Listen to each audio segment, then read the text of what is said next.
Hello everyone, कैसे हैं आप सब। उम्मीद करती हूँ अच्छे होंगे, स्वस्थ होंगे और अपनी तैयारी में लगे होंगे। हाल ही में जो है D triple S B T G T natural science का अभी एग्ज़ाम हुआ है और आप सभी को पता है कि उसका जो फॉर्म है वो 2023 में फिल हुआ था और उसका एग्ज़ाम जो है अभी 2025 में लिया गया है। लेकिन इसकी दोबारा से एप्लीकेशंस आ गई हैं 2025 में और उसके लिए जो है नवंबर में लास्ट डेट इसकी रहने वाली है, तो आप भी जल्दी से ये फॉर्म फिल कर सकते हैं और उसी के लिए ये जो है वीडियो रहने वाली है। तो आप सभी इस वीडियो को D triple S B natural science के लिए देख सकते हैं। तो शुरू कर लेते हैं फर्स्ट क्वेश्चन के साथ। Where does the fertilization in human females take place.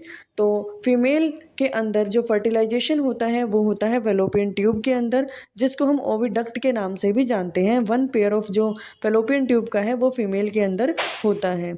तो इसका जो सही आंसर है वो रहने वाला है B, that is fallopian tube. Next question है which of the following is not a feature of a prokaryotic cell. Prokaryotic cell और यूकैरियोटिक सेल क्या होती हैं। प्रोकैरियोटिक सेल के अंदर जो न्यूक्लियस है उसकी कोई प्रॉपर मेम्ब्रेन नहीं होती। जितनी भी ऑर्गेनेलीज हैं उन सब की कोई मेम्ब्रेन नहीं होती, वो ऐसे ही रैंडमली साइटोप्लाज्म में प्रेजेंट होते हैं। जबकि यूकैरियोटिक सेल्स में सभी ऑर्गेनेलीज एक प्रॉपर मेम्ब्रेन के अंदर जो है बाउंड होती हैं, इसीलिए हम उसको कहते हैं यूकैरियोटिक सेल। लेकिन प्रोकैरियोटिक सेल के अंदर अब ऑप्शंस देख लेते हैं हमें क्या गिवन है। Membrane bound organelles such as mitochondria, endoplasmic reticulum, lysosome, chloroplast, nucleolus etcetera are present within the cytoplasm. तो ये जो है प्रोकैरियोटिक के अंदर नहीं पाई जाती, ये यूकैरियोटिक के अंदर होती हैं। तो इनमें फर्स्ट ऑप्शन जो है इसका सही हो जाता है। सेकंड को भी देख लेते हैं। The genetic material is a single molecule of DNA lying in the cytoplasm. तो सेकंड ऑप्शन यहाँ पे सही है, ये होता है प्रोकैरियोट्स में। और जो नहीं होता वो है फर्स्ट ऑप्शन जो कि यूकैरियोट्स में होता है। फर्स्ट में ये फर्स्ट ऑप्शन जो है प्रोकैरियोटिक के अकॉर्डिंग यहाँ पे करेक्ट नहीं है।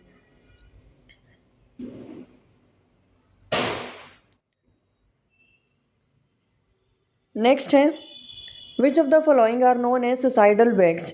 तो सुसाइडल बैग जो है इनमें से माइटोकॉन्ड्रिया, राइबोसोम्स, गोल्जी बॉडी या फिर लाइसोसोम, चारों में से एक ऑप्शन सही है और जो सही ऑप्शन है वो है लाइसोसोम्स, जो कि एक ऑर्गेनेली है और जिसके अंदर बहुत सारे हाइड्रोलिटिक एंजाइम्स होते हैं जो अलग अलग एंजाइम्स को जो है वो ब्रेक कर सकते हैं और अलग अलग जो प्रोडक्ट बनते हैं उनको ब्रेक डाउन करके, वेस्ट मटेरियल जो बनता है सेल में उसको ब्रेक डाउन करके ये जो है अपने ही अंदर उसको लाइसोसोम जो है वो फेगोसाइटोसिस कर लेता है। इसीलिए हम इस और कई बार जो है ये लाइसोसोम खुद की सेल्स को ही, खुद के ही और चीज़ों को जो है डाइजेस्ट कर लेता है, इसलिए हम इसको कहते हैं सुसाइडल बैग्स। तो डी ऑप्शन जो है यहाँ पे हमारा सही हो जाता है। माइटोकॉन्ड्रिया जो है यहाँ पे एनर्जी के लिए ये होता है और राइबोसोम जो है प्रोटीन सिंथेसिस में काम आता है और गोल्जी बॉडी का काम होता है पैकिंग का। तो यहाँ लास्ट ऑप्शन जो है अकॉर्डिंग टू क्वेश्चन हमारा ठीक रहेगा। विच of the following is a protein energy mall nutrition. अब protein energy mall nutrition in चारों में से कौन सा है। मेरेस्मस, नाइट ब्लाइंडनेस, गोइटर या फिर एनीमिया। जो नाइट ब्लाइंडनेस है वो होता है विटामिन ए की कमी की वजह से, जिसमें हमें रात को जो है प्रॉपर दिखता नहीं है, तो वो विटामिन ए की वजह से होता है। विटामिन ए जब बॉडी में कम हो जाए तो हमारी जो आइज़ है वो कमज़ोर हो जाती है, रात में दिखना हमें कम हो जाता है। और गोइटर जो है ये आयोडीन की कमी से होता है और एनीमिया आयरन की कमी की वजह से होता है। और मेरेस्मस जो है ये एक ऐसी डिजीज़ है जो कि प्रोटीन की माल न्यूट्रिशन की वजह से, प्रोटीन की कमी की वजह से ये डिज़ीज़ जो है वो होती है। तो फर्स्ट ऑप्शन जो है यहाँ करेक्ट हो जाएगा।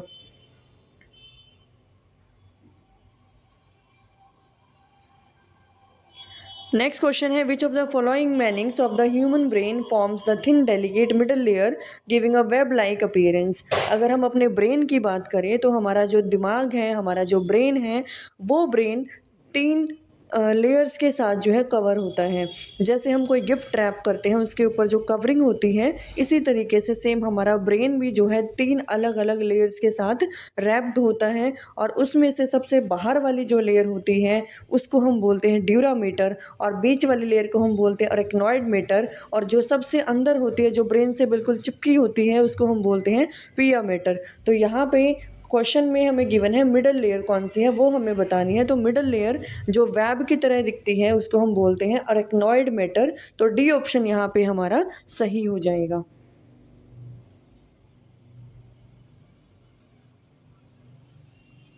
Which of the following belongs to the same division of kingdom Plantae.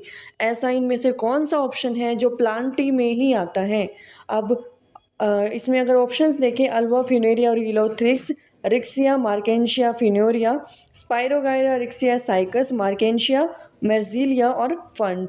अगर हम इसमें देखें तो कुछ जो है एल्गी से उठा रखे हैं ऑप्शंस, कुछ जो है प्लांट से लिए हैं ऑप्शंस। तो अगर हमें एक ऐसा कोई चूज़ करना है जो प्लांट से ही आए। अब अगर इसमें देखें तो स्पाइरोगायरा भी एल्गी होती है, साइकस जो है जिम्नोस्पर्म है, और अगर ऑप्शंस के अकॉर्डिंग हम जाएं तो ब्रायोफाइटा में रिक्सिया भी आता है, मार्केंशिया भी आता है और फ्यूनेरिया भी आता है। तो बी ऑप्शन जो है हमारा प्लांट किंगडम में बिल्कुल ये कंप्लीट हम इसको कह सकते हैं सेटिस्फाइड आंसर हो सकता है हमारा। तो बी ऑप्शन हमारा यहाँ करेक्ट हो जाएगा, क्योंकि तीनों ही जो हैं ब्रायोफाइट हैं और ब्रायोफाइट्स के अंदर कोई भी प्रॉपर रूट स्टेम या फिर लीव्स नहीं होती, बल्कि उसके अंदर रूट लाइक, स्टेम लाइक और लीव्स लाइक स्ट्रक्चर होते हैं, यानी कि उनके जैसे स्ट्रक्चर होते हैं लेकिन एग्जैक्ट रूट स्टेम और लीव्स नहीं होती। तो ये वेस्कुलर बंडल्स जो है वो इनके अंदर नहीं पाए जाते। हमारा बी ऑप्शन जो है वो यहाँ सही हो जाएगा।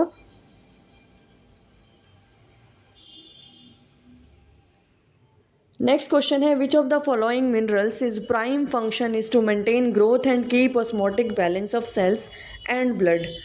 अब मिनरल्स के लिए यहाँ क्वेश्चन गिवन है कि कौन इनमें से ऑस्मोटिक बैलेंस को मैनेज कर सकता है, ऑस्मोटिक को बैलेंस कर सकता है, सेल्स और ब्लड के बीच में जो डिफ्यूजन चलता रहता है उसको जो है कंट्रोल करता है।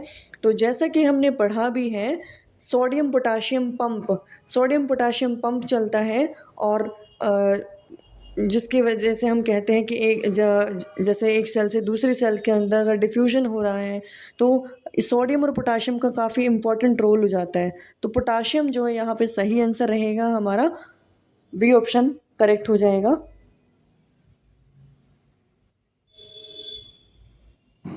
Which of the following is an example of phylum Porifera. अब पोरीफेरा जो है पहला फाइलम है, बिल्कुल एनसीईआरटी में क्लास 11th में अगर हम ओपन करें बुक तो उसमें सेकंड चैप्टर बायोलॉजिकल क्लासिफिकेशन में हम देखते हैं कि पोरीफेरा सबसे पहला फाइलम है, और साइकोन, स्पंज, यूस्पोंजिया ये सारे फर्स्ट फाइलम के अंदर एग्जाम्पल गिवन है, जिसमें एक स्पॉन्जोसील कैविटी होती है, वाटर वेस्कुलर सिस्टम उसके अंदर होता है। तो यहाँ पे हमारा जो ऑप्शन है वो सी ऑप्शन जो है पोरीफेरा के अंदर आ जाएगा।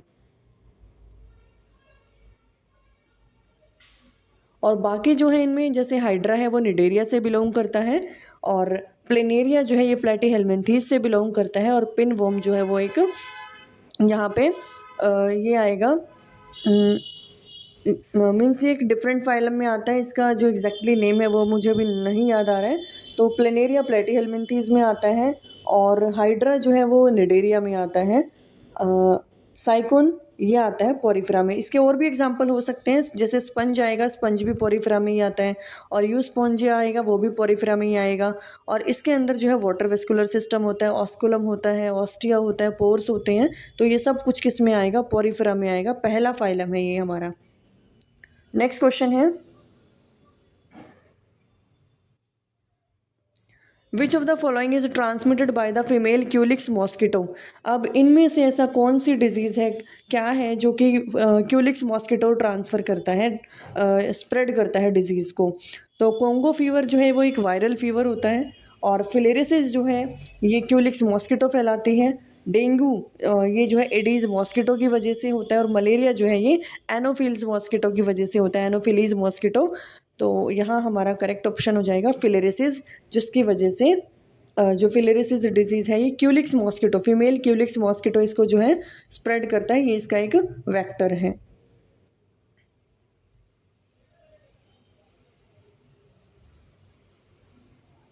नेक्स्ट क्वेश्चन है an increase in blood flow to the atria of the heart can cause the release of ANF. What is the full form of ANF. ANF की full form क्या होगी, atrial नाइट्रियूरेटिक factor. Last option will be the correct answer. Last option will be the correct answer. अब ये होता कब है, जब हमारे एट्रियम में ब्लड आता है और ब्लड प्रेशर काफ़ी हाई होता है, तब एट्रियल नाइट्रियूरेटिक फैक्टर जो है ये ANF हमारा एट्रियम रिलीज़ करता है ANF फैक्टर को, और ये जो ANF फैक्टर है वो किडनी में जो है रिलीज़ कराता है। जो वैसो कंस्ट्रिक्शन होता है, मीन्स ब्लड वेसल्स का जो डायमीटर है वो कम होने लगता है, जिससे जो बैलेंस है वो बॉडी में बना रहे, ब्लड फ्लो जो है, ब्लड प्रेशर जो है वो मैनेज हो जाए, उसके लिए जो है ANF फैक्टर हमारे एट्रियम से रिलीज़ होता है। और लास्ट ऑप्शन इसका सही हो जाएगा। Which of the following disease is caused by the Treponema pallidum. Ads होता है HIV की वजह से, ह्यूमन इम्यूनो सिंड्रोम, और ऑस्टियोपोरोसिस ये जो है हड्डियों में जब कमजोरी आ जाती है, ऑस्टियोपोरोसिस कैल्शियम की वजह से तब होता है। सिफिलिस है और गनोरिया है, तो syphilis second disease B option यहाँ हमारा करेक्ट हो जाएगा। B option will be the correct answer.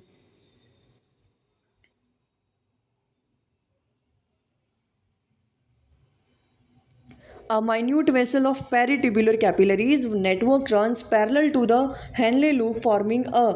अब हम सभी को पता है नेफ्रॉन हमारी किडनी की बेसिक यूनिट होती है, और नेफ्रॉन में अगर हम नेफ्रॉन का स्ट्रक्चर अच्छे से जानते हैं, उसके स्ट्रक्चर को हमने अच्छे से पढ़ा है, तो हम बता सकते हैं कि उसमें यू शेप ट्यूब बनती है, और ये VZD ऐसा कुछ नहीं है। नेफ्रॉन के अंदर यू शेप ट्यूब होती है, वासा रेक्टा, और वो जिसको हम बोलते हैं loop of Henle.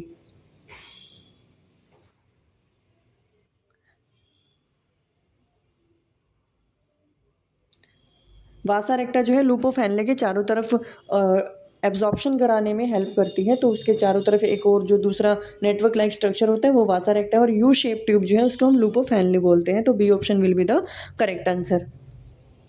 The movement of the nutrient in a cyclic manner in the environment constitutes which of the following।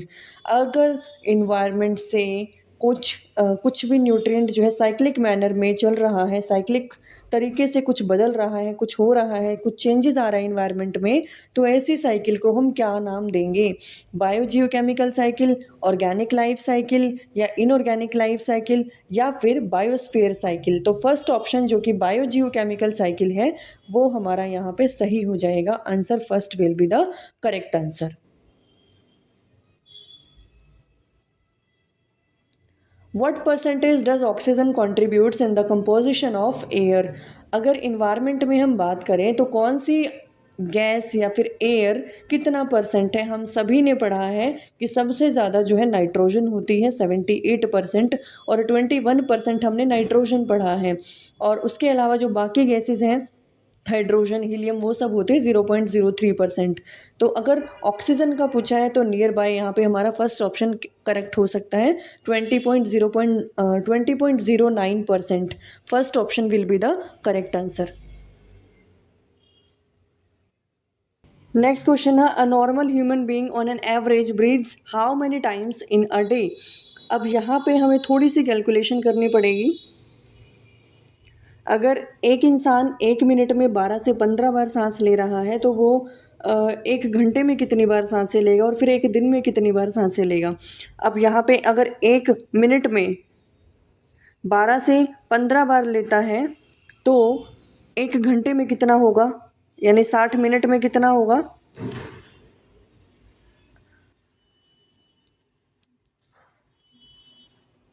840। अगर इसी को 840 को हम 24 घंटे से मल्टीप्लाई कर दें 840 को, तो इसका लगभग आंसर जो है वो 20,000 या 22 के नियर बाय आता है। तो यहाँ हमारा बी ऑप्शन जो है वो करेक्ट हो जाएगा। आप कैलकुलेशन करके देख लेना, B option will be the correct answer. पहले 1 मिनट का देखना है कि 12 से 15 बार आप 12 13 मतलब मीन्स 12 13 14 15 के साथ मल्टीप्लाई करके देखोगे तो आपका 22,000 के आसपास आंसर आ जाएगा। 1 मिनट को फिर 60 से मल्टीप्लाई करोगे, 60 मिनट होती है क्योंकि एक घंटे के अंदर, और एक दिन में जो है 24 घंटे हैं, तो फिर आप 24 के साथ उसको मल्टीप्लाई कर दोगे तो आपका बी आंसर आ जाएगा। Which of the following belongs to Eukarya domain of the classification. Eukarya हमें पता है कि जिसके अंदर प्रॉपर न्यूक्लियस होता है उसको हम बोलते हैं यूकैरियोट्स, और जिसके अंदर मेम्ब्रेन बाउंड ऑर्गेनेलीज होती है। तो इन चारों में से कौन सा यूकैरियोट्स है? साइनोबैक्टीरिया प्रोकैरियोट्स में आएगा, एंट अमीबा यूकैरिया है, और क्रीनारियोकियोटी और लोकार्कियोटी ये जो है दोनों ही प्रोकैरियोट्स है। तो बी ऑप्शन हमारा यहाँ पे करेक्ट हो जाएगा, that is ant amoeba.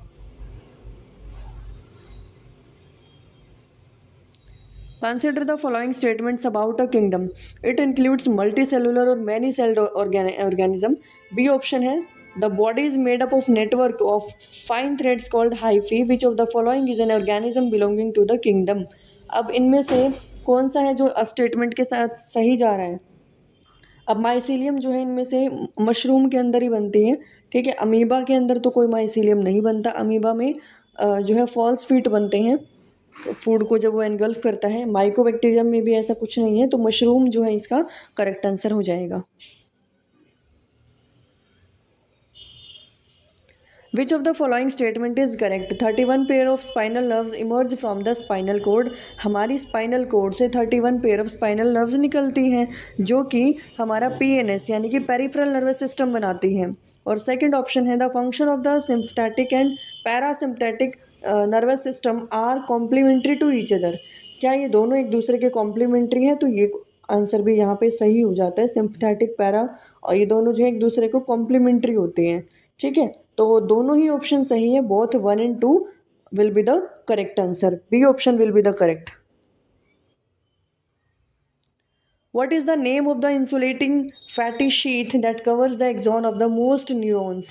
Neurons को जो कवर करने वाली शीथ है उसका नाम बताना है क्या है, तो उसका नाम होता है neurilemma. First option will be the correct answer.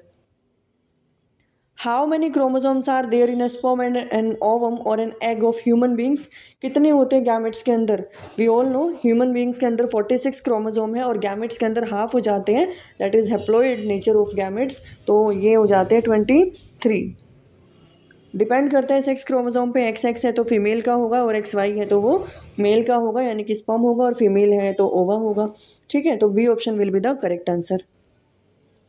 Which of the following statement is not true regarding ammonia? Ammonia जो है वो एक एक्सक्रीटरी प्रोडक्ट है और ये इनके कुछ स्टेटमेंट गिवन है, तो देख लेते हैं कौन सी इसके रिगार्डिंग सही नहीं है। It is generally excreted by diffusion across body surface और थ्रू गिल्स सरफेस। तो ये बात ठीक है, क्योंकि पानी के अंदर जो अमोनिया है वो जल्दी घुल जाता है और जो फ़िश होती हैं वो अमोनिया जो है रिलीज़ कर सकती हैं, क्योंकि वो काफ़ी उनके पास मैक्सिमम मीन्स उनके पास एक्वेटिक ऑर्गेनिज्म है, वो पानी की कमी तो है नहीं, वो अमोनिया रिलीज़ कर सकते हैं। It is readily soluble in water, पानी में भी घुल जाता है। Kidney play a significant role in its removal. Kidney जो है वो इसको रिमूव नहीं कर सकती, ठीक है। किडनी का इसके साथ कोई मीन्स रिलेशन नहीं है, किडनी इसको रिलीज़ नहीं करती। और लास्ट ऑप्शन है the process of excretive ammonia is ammonotelism. तो ये लास्ट ऑप्शन भी सही है। जो ऑप्शन सही नहीं है वो सी ऑप्शन है। C option will be the correct. 11th की NCERT उसमें क्लियर मेंशन है कि किडनी जो है वो अमोनिया को रिलीज़ नहीं करती। हमारी बॉडी के अंदर जो थोड़ा बहुत अमोनिया होता है उस अमोनिया को लिवर के अंदर जो है कन्वर्ट कर दिया जाता है यूरिया में, और यूरिया जो है हमारी किडनी यूरिक एसिड यूरिया जो होता है उसको रिलीज़ करती है। तो हम अमोनिया रिलीज़ नहीं करते क्योंकि अमोनिया को बहुत ज़्यादा पानी चाहिए और ये बहुत टॉक्सिक भी होता है, तो हम इतना पानी पीते नहीं हैं, ठीक है। तो इसीलिए जो है हम अमोनिया रिलीज़ नहीं करते और किडनी का जो रोल है वो इसके साथ बहुत ही कम है, रेयर है, देखने को जो मिलेगा होता ही नहीं है। तो C option will be the correct. Which of the following is used as oxidant in rockets to burn the fuel? अब फ्यूल को बर्न करने के लिए जो है इसमें से कौन सा burn the fuel, which of the following is used as oxidant? Oxidant के रूप में किसको यूज़ किया जाता है in rockets to burn the fuel? तो यहाँ जो ऑप्शन है वो होगा सी, liquid oxygen will be correct. Which of the following are called draught animals? Draught animals वो होते हैं जो बोझड़ होते हैं, ठीक है, जैसे खच्चर हो गया और जो है डंकी हो गया, हॉर्स हो गया। तो ऐसे जो एनिमल्स हैं जैसे जो लेबर की तरह काम करते हैं उसको हम बोलते हैं ड्रॉट एनिमल्स। और अकॉर्डिंग टू ऑप्शन यहाँ हमारा फर्स्ट ऑप्शन करेक्ट हो जाएगा, that is animals used for farm labour. First option will be correct answer. Poultry animals में तो जो है ये आ जाएंगे हैंस, और जो बर्ड्स वगैरह होते हैं एग प्रोड्यूसिंग एनिमल्स भी लेबर की तरह काम तो नहीं कर सकते, और मिल्क प्रोड्यूसिंग फीमेल एनिमल्स भी नहीं होगा, तो first option will be correct. Which of the following is an example of weed? Weed में से कौन सा है? Carrot grass, last option will be the correct answer. इसका साइंटिफिक नेम होता है पार्थेनियम। एक बार वीट को जो है लाया गया था मैक्सिको कंट्री से, इंपोर्ट किया था, और गेहूं जब मैक्सिको कंट्री से ख़रीदा गया तो उसके साथ ये पार्थेनियम नाम की जो ग्रास होती है ये आ गई थी, और फिर जो है हमारी कंट्री में आके यहीं की जो है नेटिव एक ग्रास बन गई जिसको हमने बोला वीड और कैरेट ग्रास। ये 12th क्लास में जो है first chapter sexual reproduction in flowering plant उसमें मेंशन है, गिवन है। ये पार्थेनियम कैरेट ग्रास जो है वो एक वीड होती है। D option will be the correct answer.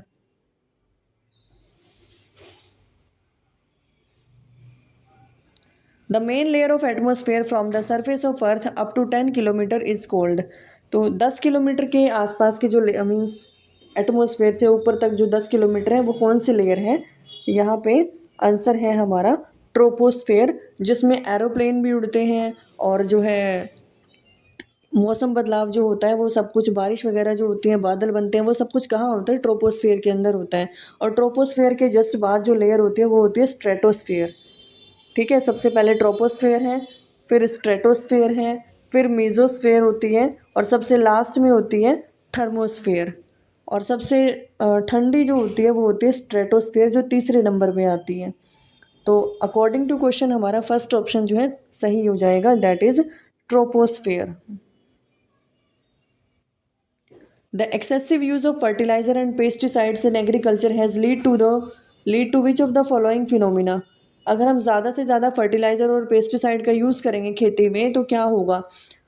Photochemical smog, eutrophication, decantation. First option will be correct, eutrophication. Eutrophication कब होता है? जब सॉइल को बहुत ज़्यादा एक्सेस मीन्स एक्सेस में न्यूट्रिएंट्स मिल जाएं तो यूट्रिफिकेशन होता है, यानी कि नए नए प्लांट्स जो है वो ग्रो होने शुरू हो जाते हैं। फोटोकेमिकल स्मोक नहीं होगा। ये स्मोक कब होता है? दिवाली के आसपास जब बहुत ज़्यादा पॉल्यूशन होता है तब होता है। तो यहाँ फर्टिलाइज़र और पेस्टिसाइड से कोई पॉल्यूशन तो हो नहीं रहा, सेकेंड ऑप्शन नहीं होगा। डिकेंटेशन कब होता है? जब हम बिना मीन्स सेडिमेंटेशन को डिस्टर्ब किए जो लिक्विड होता है उसको हम अलग निकाल लेते हैं किसी एक दूसरे बर्तन में, तो हम उसको बोलते हैं डिकेंटेशन। अब यहाँ ऐसा भी कुछ नहीं हो रहा है, तो फर्स्ट ऑप्शन जो है हमारा सही हो जाएगा, और according to that second option will be correct, क्योंकि इसमें दिया हुआ है कि ओनली वन। ठीक है, तो second option will be the correct. Which of the following is a micro nutrient present in the soil essential for plant growth? अब इनमें प्लांट ग्रोथ के लिए कौन सा एक ऐसा माइक्रो न्यूट्रिएंट है जो कि प्लांट की ग्रोथ के लिए काफ़ी इम्पॉर्टेंट है? Sulphur, iron, calcium, magnesium. Sulphur एक मैक्रो न्यूट्रिएंट है, आयरन एक माइक्रो न्यूट्रिएंट है, कैल्शियम एक मैक्रो न्यूट्रिएंट है, मैग्नीशियम भी एक मैक्रो न्यूट्रिएंट है। तो आंसर आपको मिल गया, answer will be the iron. Iron एक माइक्रो न्यूट्रिएंट है, तो आयरन यहाँ पे आंसर हो जाएगा। Which of the following is not a domestic source of soil pollution?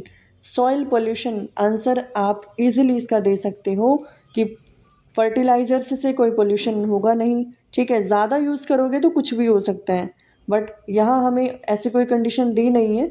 Options के साथ कंपेयर करना है। प्लास्टिक बैग यूज़ करेंगे पोल्यूशन होगा, ग्लास बॉटल यूज़ करेंगे पोल्यूशन होगा, और जो है किचन वेस्ट अगर हम देखते अगर उसको भी देखें, छिलके वगैरह जो होते हैं खाने के या फिर प्लास्टिक हैं, रैपर्स हैं, उनसे भी पोल्यूशन होगा। घरेलू जो पोल्यूशन होता है, तो फर्स्ट ऑप्शन जो कि फर्टिलाइजर्स हैं यहाँ पे यही सही हो जाएगा। First option will be the correct answer. आज का लास्ट क्वेश्चन है हमारा ये, increased carbon dioxide level in earth atmosphere leads to phenomenon of. अगर कार्बन डाइऑक्साइड का लेवल बढ़ जाता है तो क्या होगा? तो ग्रीन हाउस इफेक्ट होगा। ठीक है, क्या होगा? ग्रीन हाउस इफेक्ट हो जाएगा। तो फर्स्ट ऑप्शन हमारा यहाँ पे सही हो जाएगा। और ये जो है 2021 में एग्ज़ाम हुआ था, ये वही एग्जैक्ट जो बायो के क्वेश्चन इसमें मुझे लगे कि ये इम्पॉर्टेंट हो सकते हैं वो मैंने सभी इसमें इन्वॉल्व किए हैं, और ये जो पेपर में क्वेश्चन सारे आ चुके हैं। तो आप ये सोचिए ही मत कि क्या हम ये जो DSSS का एग्ज़ाम होगा उसमें हम ये करें या ना करें। 2021 का ये पेपर है, आप इसको बिना किसी डाउट के देख सकते हैं ईज़िली। अगर आपको एक बार देखना है कि पेपर कैसा आता है, कैसे क्या कुछ होगा, तो आपको यहाँ से एक आइडिया हो जाएगा। और जो भी DSSS की तैयारी कर रहे हैं वो इस पेपर को, इस वीडियो को ज़रूर देखिएगा। सभी क्वेश्चंस में आपको कुछ ना कुछ ज़रूर सीखने को मिलेगा। और वीडियो आपको कैसी लगी मुझे कमेंट बॉक्स में ज़रूर बताइएगा और चैनल को सब्सक्राइब कीजिएगा। Thank you.